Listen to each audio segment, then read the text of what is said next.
got someone who can stand up for the working class of this city, and it's about time we did.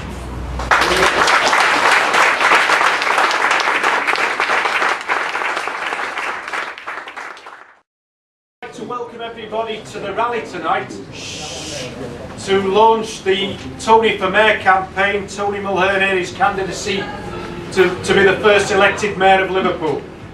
My name's Roger Bannister. I'm Secretary of the Unison branch in Knowsley, and I'm a member of the National Executive Council of Unison, although I'm here not in any official Unison capacity, sadly. We've got a full platform. We've got Tony Mulhearn on my immediate left, Darren Ireland, who's a member of the RMT, National Executive Council, on my right, Alan Gibbons next to Tony, who's a campaigner against CUBS, in favour of education against academies, who's supporting the campaign, and John Cosgrove at the end, who from the Young Socialist Youth section, who's going to speak on behalf of youth during the rally. We do intend to have, although time's limited, some time for discussion from the floor, and a couple of summing ups at the end of the rally. Now, I'm going to start by asking Darren Ireland to speak and to kick us off today. After Darren, it'll be Alan, John, and then finally Tony Mulhearn speaking. After that point, we'll have some kind of participation from the floor. So thank you very much for attending. Thank you for your patience. Darren, if you could start us off, please. Thanks.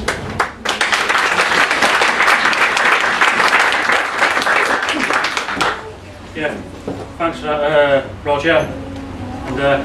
And unlike the Unison executive who has to speak at these meetings in a personal capacity, on the RMT I'm actually here in an official capacity tonight, because we fundamentally believe that Labour has long ago has left the working class behind in favour of its big business agenda. We've already taken the decision as a trade union for all our branches and regional councils to support trade unions and socialist coalition candidates in the May elections.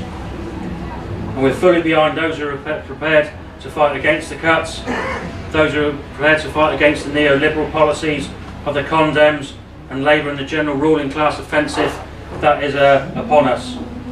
We've seen over the last 30 odd years where successive Tory, Labour and Condem administrations have failed to represent working class people, instead pursuing capitalist neoliberal policies, looking after the rich, boosting their massive profits and creating decay and poverty amongst us, attacking our wages, attacking our terms and conditions, attacking our pensions, attacking our housing, attacking our jobs and services, and launching an all-out attack on ordinary working people. The austerity measures are measures that are fully designed to protect the rich and attack us. We welcome, support Tony Mulhearn in the Liverpool Mayor election and all the trade unions and socialist coalition candidates standing in the wards around the country. I think it's 9 in Liverpool and some more in Knowsley, Stefton and over the Wirral there in Rock Ferry. So we have to come to a conclusion about what sort of society do we want. Do we want a society where the millionaires are in control, or a society which has the working class as its priority? In this very city, Liverpool, we have a Labour-controlled administration. A Labour council that was elected to protect working people. Instead, we've got to look at Joe Anderson and his Labour colleagues in the City Council, who have launched the biggest attack on working people in history. £91 million worth of cuts in 2011 and 12, 50 million for 2012 to 13, 21.6 million 2013 to 14, 39.3 2014 to 15, and a further £45.6 million worth of cuts between 2015 and 2017. I think if you've ever been down a council chamber, you'll seen all the councillors on the Labour Party put their hands up for every single cut. They've proven themselves to be incapable of fighting and defending services for you in the city, and incapable of fighting against the Tories. And the reality is with the Labour Party, as to why they're not fighting against the Tories, is because they believe in the same values.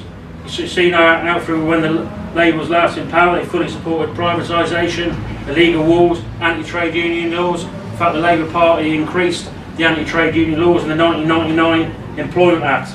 It supported pension cuts and all-out neoliberal policies that are bringing this country to its needs. Come again on to the point that not one single Labour councillor in the city has voted against the cuts. Not one of them, out of 63 down there, is prepared to stand up and fight.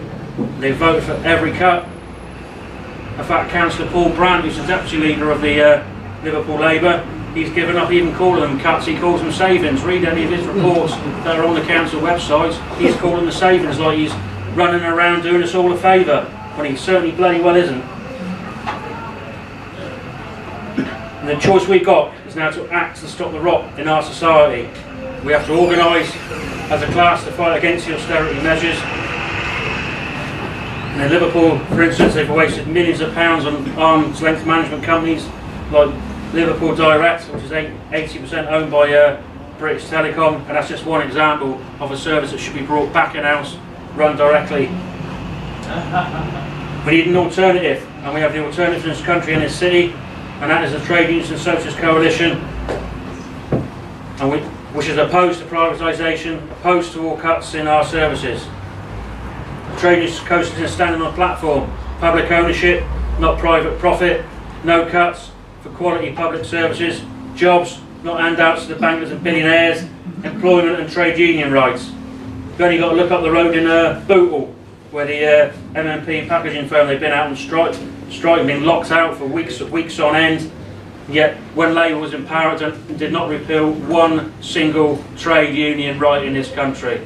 And I'll repeat the point, in 1999 Labour increased the anti-trade union laws. It's done absolutely nothing to support the trade union movement for years. We need to protect our environment with decent pension and benefits, and we need to say no to racism. You see there's at least 4 far-right candidates on the ballot paper from there. We must all oppose those racists and fascists. We need solidarity, not war, and socialism, running the interests of the people and not the millionaires. If we look at this city council, Labour has made over 2,000 council workers redundant. It's shut short start centres, shut libraries, shut community centres, shut swimming pools, cut funds to adult and children mental health support, has cut social services. You know, you only got to look at Jed Fitzgerald, rolling around in his luxury car, and who's paying for that on his 197k salary. I repeat the point again, Labour is incapable of defending your services and incapable of fighting back against the Tories. In this city we have a golden opportunity of the Trade Unions Socialist Coalition. There's over 100,000 voters in this city who are not voting. They're voters who are turning their back on the policies that have been pursued by Labour and the condemned government. And to turn the tide against the cuts, you have to stand up and not work hands in the glove, which is going on in this city. Joe Anderson says his attitude, he has no choice but to implement the cuts. No choice but to cut thousands of jobs, and no choice but to cut services. This is the same Joe, by the way, who calls himself a socialist when he's rolling around going along with the Tories. He's an out-and-out capitalist. I mean, what do you mean, red rosette, blue rosette? You can't tell the difference these days because the action of the city council is absolutely appalling. It's no different to the policies set out by the condemned government. And it's this same so-called socialist in Joe Anderson, which recently has given the freedom of the city to Heseltine, a man who spent his entire political life attacking ordinary people, together with Thatcher. Yet Joe, he was in the press the other week saying what a great friend Heseltine has been to this city. What a bloody disgrace. And I think that just goes to level to show by the actions of the Labour group in the city of just how right-wing they are. And they're making us pay for this crisis. Labour is clearly making working people pay for this crisis, and it's attacking ordinary working people. There was a member of UCU, Liverpool University branch, who recently met with some councillors and independent researcher, and what Liverpool Labour City Council is up to within that meeting was they want wholesale privatisation of every single council service within this city. That's what Labour's up to behind the scenes. And by when this was brought up in this meeting, at around about 12 o'clock, by 3 o'clock, that member of UCU was there as an independent researcher. He was dismissed from the project because the reality is Labour were telling them what to do. They want the wholesale privatisation of council services. I'll repeat that point because that is what is going to happen unless we change the way we're voting and vote for the trade unionists and socialist coalition in this election. And here in Liverpool, obviously a well-known fighter who's fought all his life against the interests of the capitalists in Tony Mulhearn, who's got a proven track record of defending working class people, who will fight against austerity, who will represent working class interests and will not pander to the millionaires. The trade unions, the socialist coalition offers hope to fight for a better future. I urge you all to get involved, and I urge you all to go out and vote for the trade union socialist coalition on May the 3rd.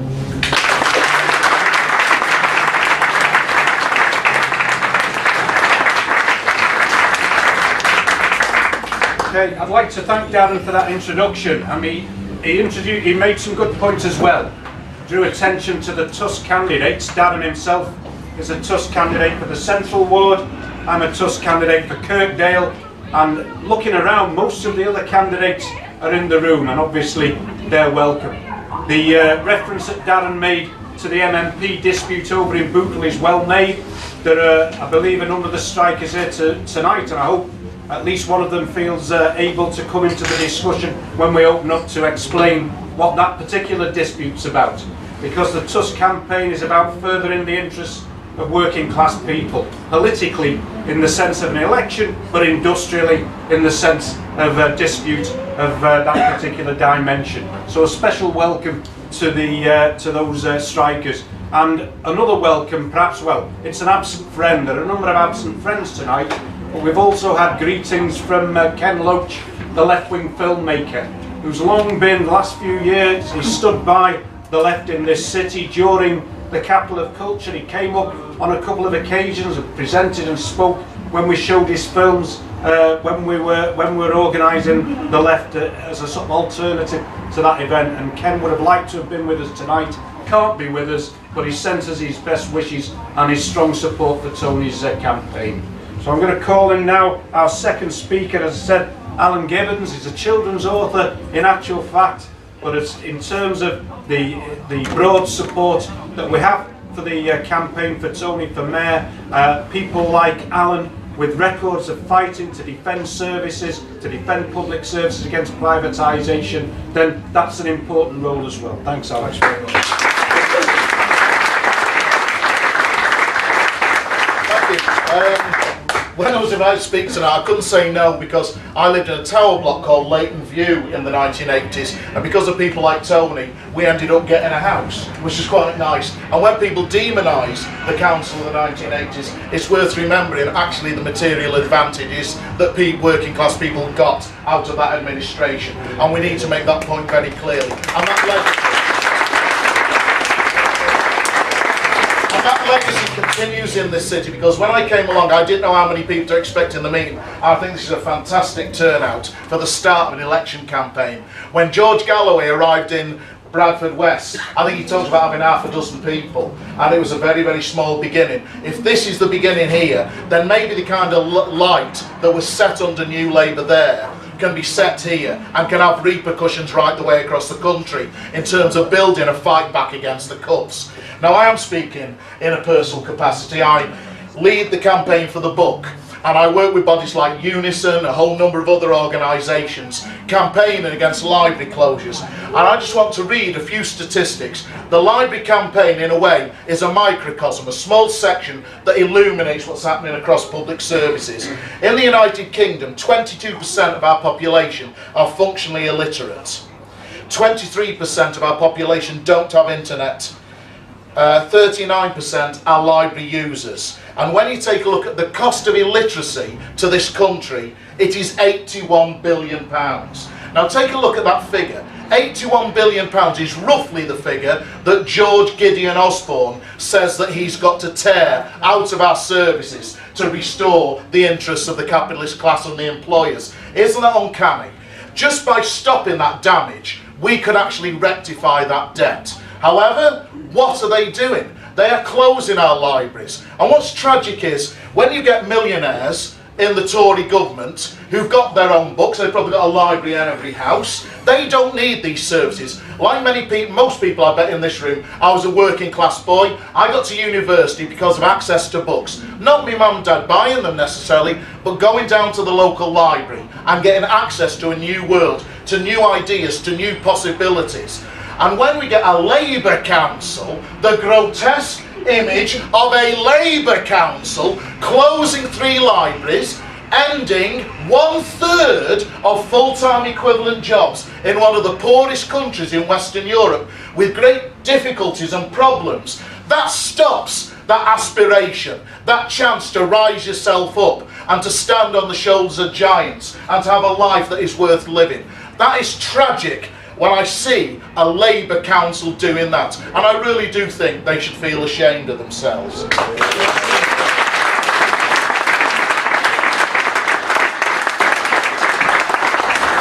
The second point I want to make is just this I think it has ended. This idea that we're all in it together. Never has there been such a stupid slogan in the whole of political history in the United Kingdom. The notion that George Gideon Osborne, the Baronet of Ballantaylor and Ballylemon, has somehow got the same interests as us. That maybe David Cameron, honest ordinary Dave, 7th cousin to the Queen, with his wife holding half of Lincolnshire, has somehow got something in common with us. What a grotesque twisting of reality.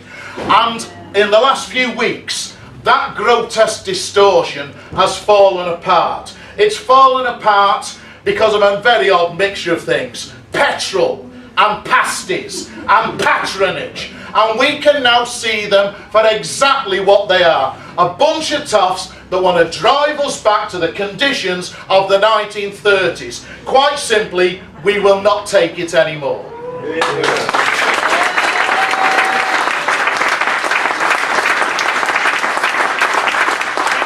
Now, I mentioned Bradford West, and I think we have got great analogies. I want to see all the struggles uniting across the country with our comrades in every single dispute to try and get better lives. They have tried to demonise George Galloway. Very odd this, good Catholic boy. They tried to demonise him as an Islamo-Stalinist. So, funnily enough, I was working in the constituency, I was working in a school, helping to raise literacy standards in Manningham. So I went for a walk along Manningham Lane to have a good look at what George was saying. I was expecting to read slogans in Arabic about sweeping across the deserts, liberating camels. This is the rubbish that Andrew Gilligan and co were talking. Here's the slogans that George put out. We need an industrial policy to bring jobs back to Bradford. Do you agree with that? Yeah. We can say that about Liverpool. We need to get rid of tuition fees. Do you agree with that? Yeah. So do I, and so do 85% of students who voted for George in that election. That tells a big story. When Paxman dared to take him on Newsnight, he flattened it. Why? Because he could hold a 10,000 majority in his hand. That's where elections do matter, and our participation in them. We need to get the boys back from Afghanistan. We need to stop the breakup of the NHS. We need a new start for this town. Who's going to agree with that sort of policies? In other words, I think Liverpool can be the second beacon that can really shake the ground. If we here can say, we don't want any more cuts. If you want to cut, what about Trident? If you want to cut, why don't we get the 325 billion back that we threw into quantitative easing? If you want to cut, why not some kind of taxation policies that taxes the rich rather than people who did nothing to cause this crisis? In other words, there can be an alternative, radical, social policy that could confront these organisations. It has to start somewhere. Why shouldn't it start in Liverpool? I will do anything that I can endorsing Tony's candidature. Any meeting you want me to speak at, I'll come and canvass if I've got time from travelling around the country. Everybody in this room tonight has to commit themselves to setting a fire that won't burn out until we get rid of this lousy Tory administration and establishes a real alternative anti-market, pro-socialist, pro-working class, anti-cuts culture in the United Kingdom. Thank you.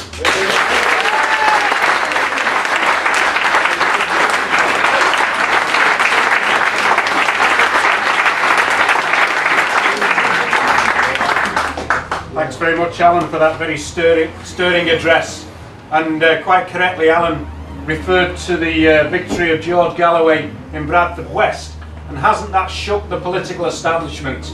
They're terrified now that their three parties have just been regarded as, well, if you can have an extra Tweedledee, Tweedledum and Tweedle something else, that's what they are increasingly in the eyes of millions of workers in the UK. They've been rumbled and they're panicking about that situation. And one of George Galloway's, one of the reasons, several reasons for his success last week, one of them was that a layer of youth were inspired by his campaign, saw something different from the sterility of normal politics in Britain, were prepared to commit themselves, campaign amongst other young people and deliver a vote for him.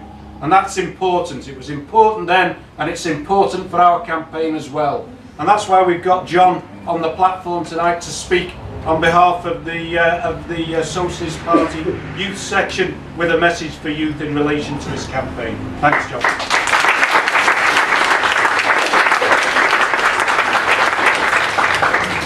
Thanks, Roger. I just wanted, basically it's a plea tonight. As a member of the Socialist Party, and I organised the youth section in Liverpool for the Socialist Party, with any young people in the room tonight, why I think it is important to join the Socialist Party and support Tony's campaign and all the other SUS candidates as well. As we've seen, the cuts that have been made by the government are passed on by the Labour Council as well. But talking nationally, tuition fees have been trebled. EMA has not been cut, it's been completely gotten rid of, it's gone, doesn't exist. There is no future for young people in Britain. The record figure at the minute is over 1 million young people are unemployed. That's just under a quarter of all 16 to 24-year-olds in Britain. The anger that young people have shown has already been indicated last August in the riots. Young people have shown that they're angry. They took to the streets, and yet the catalyst for the riots was the shooting of Mark Duggan. We know that. But broadly speaking, after that, young people knew there was something wrong. There was no future for them, and they took to the streets and rioted. We'd obviously more point towards direction. Young people need to be organised, and that's why we believe bringing them into the Socialist Party and other similar organisations is important. To organise, to have a structure, and to propose the alternative. To propose the alternative for young people and for everyone, and to build that alternative. The future for everyone is bleak in Britain at the minute. The fiscal studies to go by that have been released, only 6% of the cuts that are to be made have been made thus far. So there's still 94% of cuts to hit all, to hit everyone, to hit young people. The future for school leavers is bleak. Where did they go once they leave school in June, July this year? Did they go to college, where they're going to struggle to get themselves through with no EMA, no education maintenance allowance? Can they get themselves a part-time job? No, because part-time work isn't there, isn't available. And the same is very much for university leavers as well. We're going to struggle, put real hard work into the studies, into working part-time jobs as well. Then only when they leave university to be hit with a massive bill, a bill that some will never be able to repay, and some will be repaying for the rest of their lives and take that debt with them to the grave. Just some closing remarks, because we've been asked to keep it quite short tonight so we can take full account of what Tony says and contributions from the floor.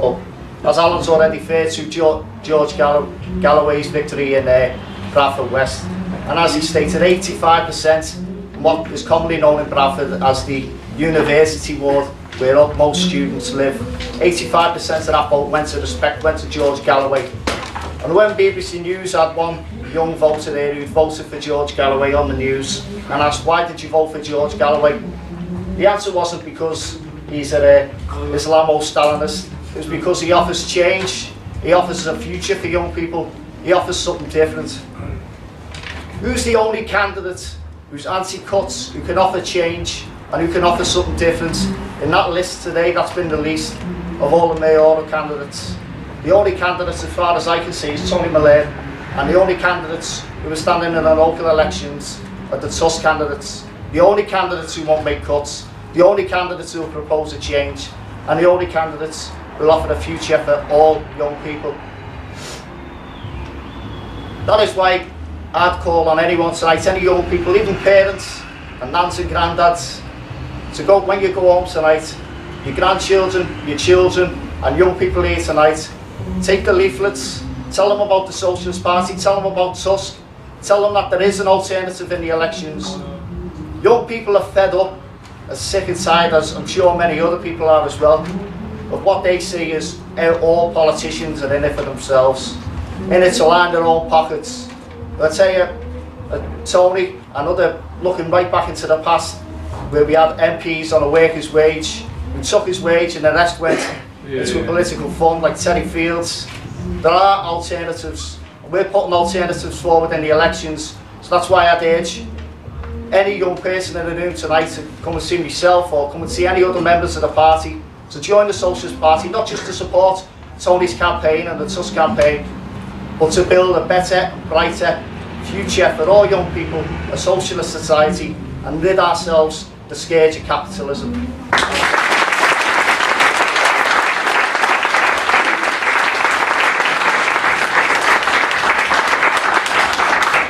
Thanks very much, John, for that very important contribution.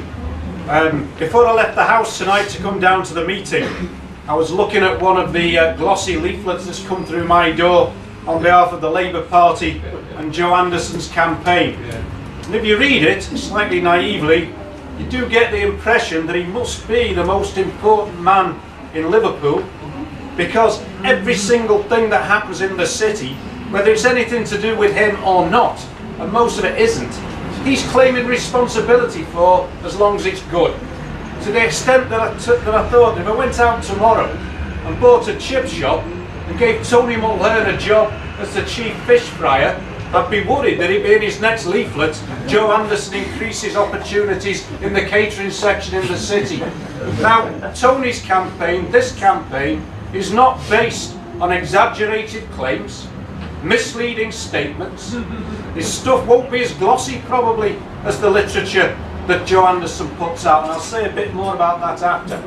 What it's about, as a number of the speakers have said, a policy, a programme that offers working class people an alternative, that offers working class people hope, that offers them the chance to make a stand against the policies that are being pushed on them, which, as speakers have said, are policies designed to drive them back to the 30s and even beyond that in some instances to the Victorian era. All the three main political parties are walking down the same path as far as that's concerned. It was my Gen Secretary Dave Prentice, I don't often quote him by the way, but he said at our annual conference last year that the condemned government is marching over a bridge that was built by the Labour government before them. And that's absolutely correct. And never has there been a need for an alternative electoral platform, a chance to give working class people the opportunity to vote for something else as there is at this moment in time. And that's why Tony's standing, offering a platform of policies that will appeal to working class people to rally round, to say enough's enough, we're making a stand. I'll give you Tony Mulhearn, the Tusk Mayoral campaign.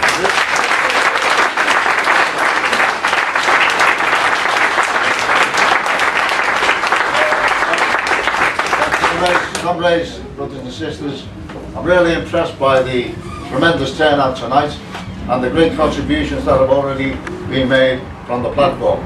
And Roger's quite correct that this campaign for the Mayor of Liverpool, whilst we opposed it at the outset, whilst we were appalled at the fact that the people of Liverpool weren't given a chance to have a say in the referendum, now that we're faced with the position, I think we have a responsibility now of picking up the gauntlet and making a challenge to this one-party system that now exists in the city of Liverpool. A system, in fact, that's designed to drive through the cuts of the condemned government. And it's a massive opportunity for us to send a clear message to Anderson, to the other so-called leaders on the City Council, to Cameron, to Osborne, to Pickles, to Heseltine, who scandalously was given the freedom of the city by New Labour, to send a message to them that we're not prepared to accept any more cuts, and we're prepared to conduct a fight against further cuts, and we're prepared to mount a campaign which will effectively restore the cuts that have already been made. Because what we've got in this council is Anderson and the other 98 nodding donkeys. None of them, not a single person in the city of Liverpool on the city council has raised their hand against the cuts. And if we scour nationally, we find there is one Labour councillor in London who went into the council chamber, carried out his promises and voted against the cuts. He was suspended from the Labour group, and it was only he was expelled from the Labour group, and it was only intervention by his union, Unite, who were funding these people, that they brought him back into the Labour group, but suspended him for a period of 3 months for voting against the cuts. It's quite extraordinary. Now this council, I read Joe Anderson's statement explaining why he was standing for the mayor. And he says, Joe Anderson's claim, my vision for Liverpool is one where all of our residents have a decent home and all our children have an excellent education. One where every family is able to work and earn a living, and one where our city is growing and thriving, and where we all can share in a bright future. Ultimately, my vision of Liverpool is one where my values of fairness, equality and freedom are the underpinning principles that govern the daily lives of all of our residents. Now that's a clear indication that Mr. Anderson lives in some kind of bubble, divorced from the real world.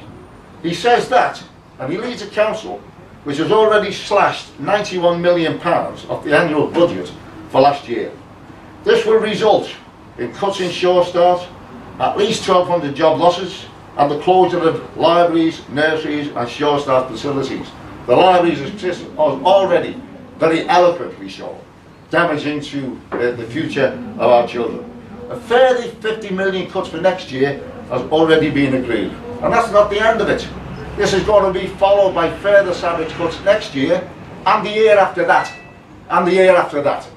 That is the prospect which is opening up for the people of this city, and that contrasts with the promises that Anderson makes in his electoral statement.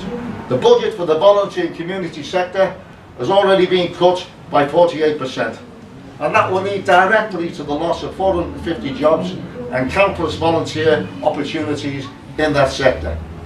So in service to our most needy, those people incredibly disabled, have already been handed over to the private sector, where strangers will now be going into these people houses who will be working for inferior wages and conditions and driven by profit.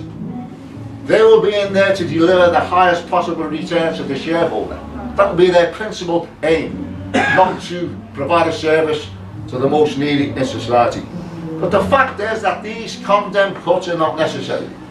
This crisis caused by the bankers is being used by this millionaire's government as a reason, as an excuse to transfer wealth from the working class of this country into the pockets of their already obscenely rich friends. The fact is that there is 120 billion, and this is being verified by my own union, the PCS, 120 billion of uncollected tax yearly by tax avoidance, by sharp practice, by evasive measures. It's been verified by the union after very careful research. The UK holds 850 billion in banking assets, and there is some 750 billion of unused capital lying idle in the banks because the bankers refuse to invest in real jobs, refuse to invest to develop industry, refuse to invest in the construction industry, refuse to invest in the future for our children. That's the fact of the matter. They're the facts, and that's why we can't stand by and allow what is taking place, this obscenity, to continue without a challenge. Anderson claims we've got no choice but to carry out the cuts, that if we resist, we bring the city into disrepute. In whose opinion? Rupert Murdoch, the Daily Mail, Eric Pickles, Cameron, Michael Heseltine, Ed Miliband. Are we worried? Imagine Anderson, we've celebrated this year Robert Tressel, the birth of Robert Tressel, the great dispute of 1911, where 100,000 workers gathered in St George's Plateau to fight for trade union recognition and improve wages and conditions. Imagine Anderson going down to that demo and saying, comrades, don't take action, you'll bring the city into disrepute. It's an absolutely false argument that these people trot out. And if we take just one example of the attitude of the bankers and how they're protected by this government and indirectly by Anderson and his clique inside the City Council. The Royal Bank of Scotland, its crash in 2008 triggered off triggered off after Northern Rock, the crisis within the British economy. The British taxpayer bailed them out to the tune of £45 billion. And since then, the management have sold off the best bits, they've sacked 20,000 workers and refused to boost lending for the development of industry.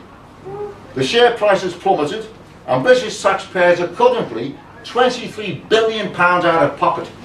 And incredibly, the arrogant executives of this organisation are still awarding themselves performance bonuses.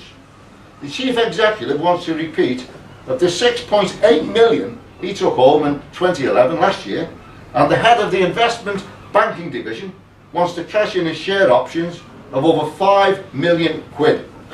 And now they're talking about negotiating with a Saudi company to flog off the best bits of RBS to these people for a knockdown price, after virtually giving the best part of Northern Rock to Richard Branson.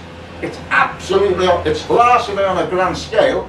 The only thing that they make, the only problem is they make the laws which makes legal the larcenous activity of these people. Now Bradford is being touched on, and what a fantastic result for a clear, radical alternative to the policies of the RBS. Tusk has already sent a message of applauding George's victory. He says some funny things which I don't particularly agree with, but you can't deny his position in Bradford was crystal clear. A rejection of the main parties, and he advanced a clear anti-cuts programme, a radical socialist programme, and for that he received massive support across the whole range of Bradford society, and for that he requires our full support. And the same ingredients which existed in Bradford are certainly exist in Liverpool, with a one-party system, voting for cuts as applied in Bradford itself. Now, Anderson is fond of dismissing the activities of the Liverpool Against the Cuts Committee, who've organised lobbies of the council meetings, who organised a great intervention when Joe had his public forum debate. And in that particular meeting he took a pasting from some of the women who are leading the anti-cuts, leading their own campaign in the different areas of the city. And as a result of that meeting he dismissed the activities of Liverpool Against the Cuts on the ground that he got 63% of the vote in the last election. And that's absolutely true. But that was 63% of the people in this city who were saying to Anderson, you're the Labour Party, we're voting for you because we want you to protect us from the condemned cuts. That has been contemptuously brushed aside, and he's ramrodded through every cut demanded by the condemned government. And one of the reasons he says that he can't make a stand is that they'll send the commissioners in. Well, I'd like to see the Tories send the commissioners in. And if the commissioners did come in, they'd be advised by the same city officers who were advising Anderson what cuts to make. It wouldn't make one iota of difference as far as the working class of this city is concerned. And therefore, I would say that that 63% who gave Anderson the vote in the last mayor elections have been betrayed by the actions of this council. And of course, the same is true at national level. You've got the three main parties who are as one. And in George's inimitable fashion, he described them as three cheeks of the same backside. And that's probably being kind to a pig. But nevertheless, George was absolutely correct in branding him in that particular way. And that of course includes Ed Miliband. Ed Miliband has already said, if New Labour was elected tomorrow, he'd have to carry out the cuts. Ed Miliband, who has refused to support the magnificent action organised by the trade union movement last year and the great strike on November the 30th, where something like 2 million workers came out on strike in opposition to the policies of this government. What was Miliband's position? He couldn't support it. When Lenny McCluskey came out and called for action during the period of the Olympic Games, there was horror expressed in the pages of the media. I mean, how many members of the working class in Britain are going to benefit from the Olympic Games? We'd all like to see a nice show. Harriet Harman couldn't get to the media quick enough to demand that Len withdraw his atrocious statement. This is New Labour, the mirror image of the condemned government. And I think what took place in Bradford and hopefully in this city will take that into account when they go to the next election. The same Ed Miliband swans into Liverpool. He applauds Joe for his responsible action in carrying through the cuts in Liverpool. And then he condemns the activities of the 47 socialist councillors in the 1980s who built the houses, who created jobs, who built the sports centres, who launched a massive campaign in this city and won funds back from the Thatcher government, the only city which was successful in that particular regard. And at the same time, we got the highest Labour vote ever recorded in the history of this city. And why? Because that council carried out policies which reflected the desires and aspirations and needs of the Liverpool working class. That council made promises before the election that they would conduct a campaign against the Thatcher government. After the election, unlike the usual practice in British politics, is first of all you make your promises, you get elected, and then you break your promises. That council made the promises, got elected, and carried out the promises. And that was unacceptable to the establishment. They argued, we can't have this.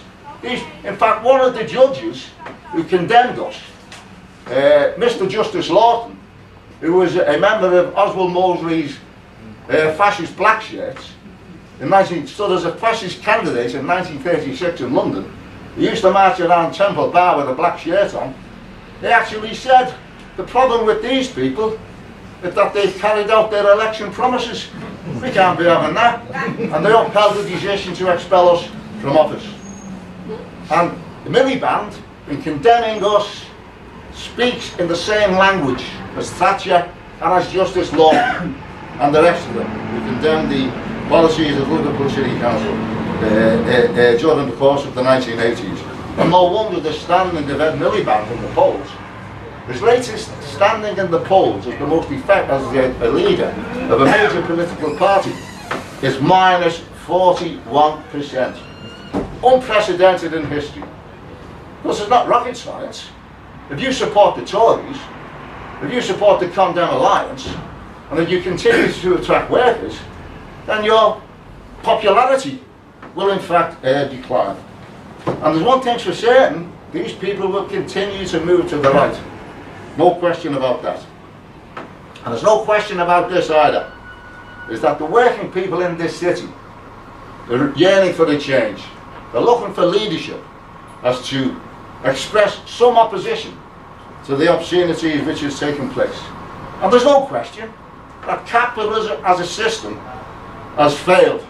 Capitalism is justified historically by a system that created jobs, that built the ships, that opened the engineering factories, They're open Fords in Haywood, 13,000 workers on one site.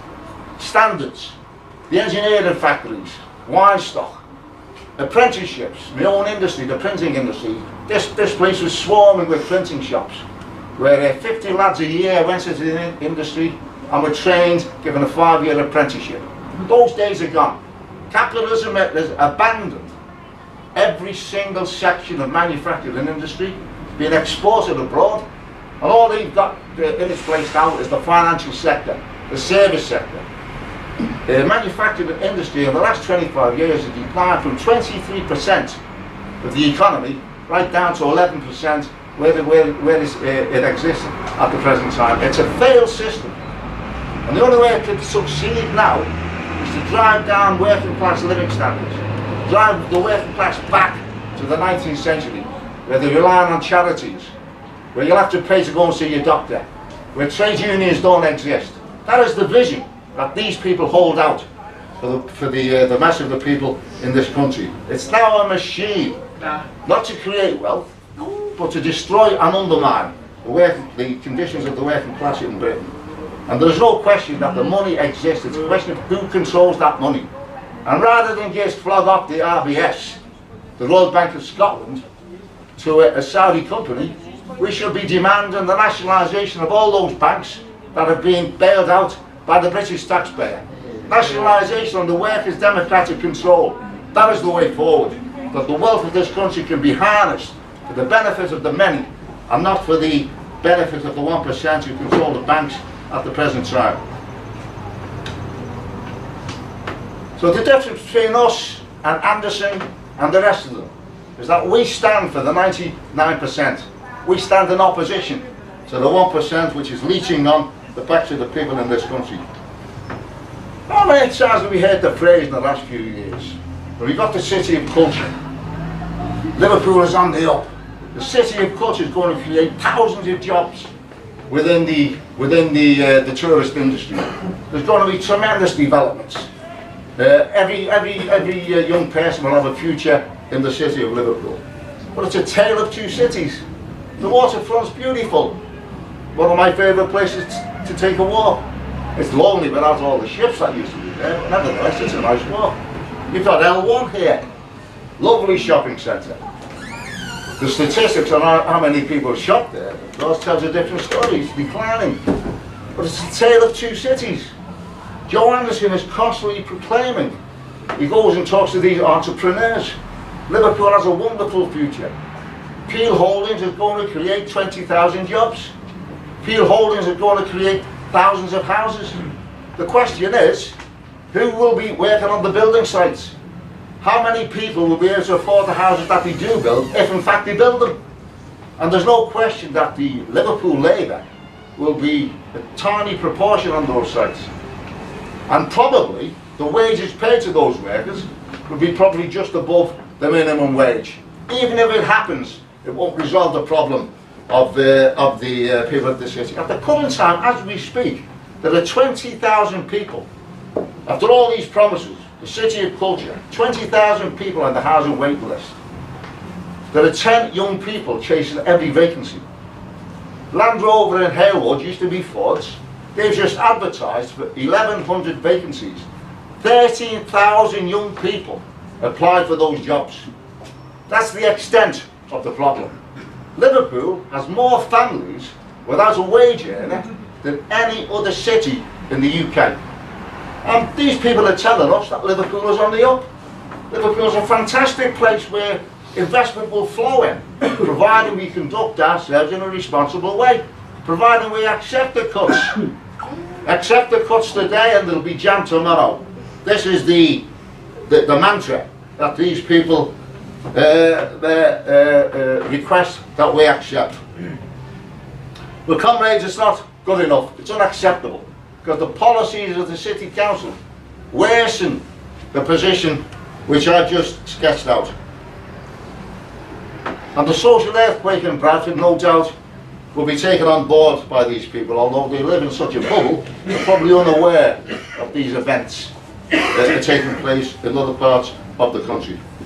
So I would say this, comrades, we have a major campaign in front of us. We can't rely on the media, because the Liverpool Echo is like a Joe Anderson fanzine.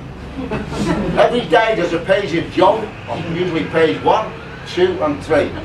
The last one, they even shot him alongside Barack Obama. And then another page, he was on he was up at Anfield launching a programme which had been developed by the club, and he was claiming the credit for it.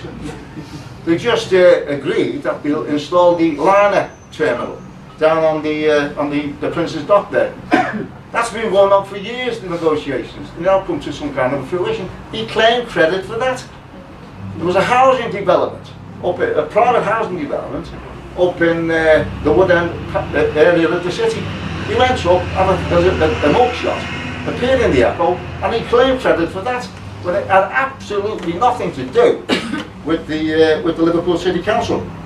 And comrades, these promises that have been made over the years and continue to be made, well, we want to say to these people, we're tired of promises, we're tired of platitudes, we're tired of being told accept your position now because the future will look brighter.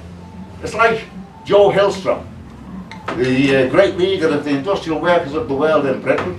He wrote a song in answer to the Salvation Army. They were always preaching, accept your lot today, because when you die there'll be pie in the sky. And Joe wrote a song rejecting that. And that's where the term pie in the sky comes from. Accept your lot today, and when you die, you will receive your heavenly reward. Well, we're tired of those platitudes. We want to see a situation where we have a leadership which will in fact take the fight to the capitalist class.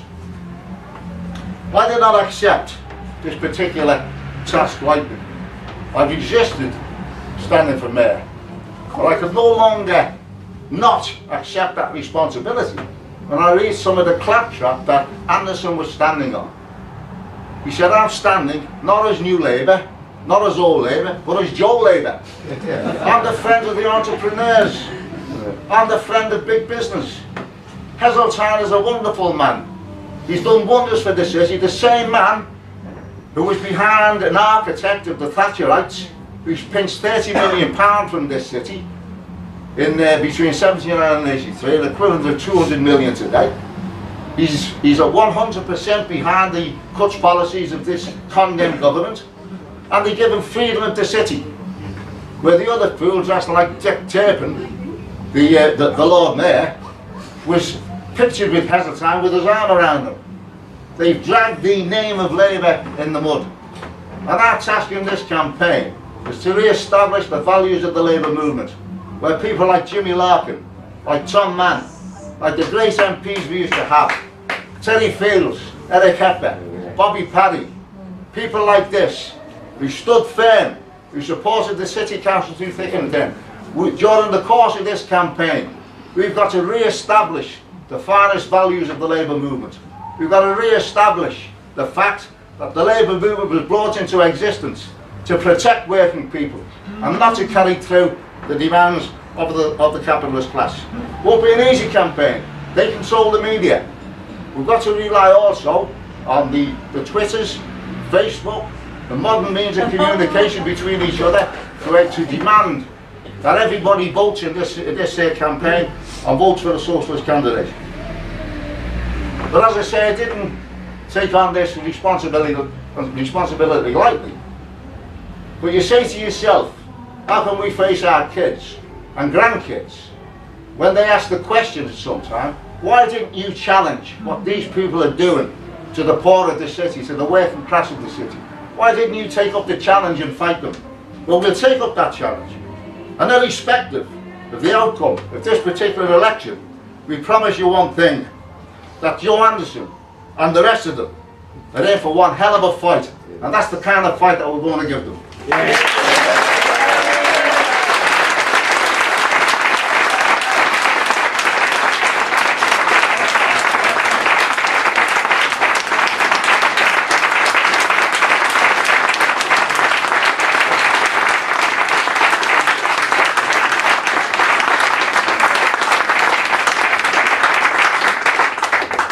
Thank you, Tony, and obviously from the response to your remarks there.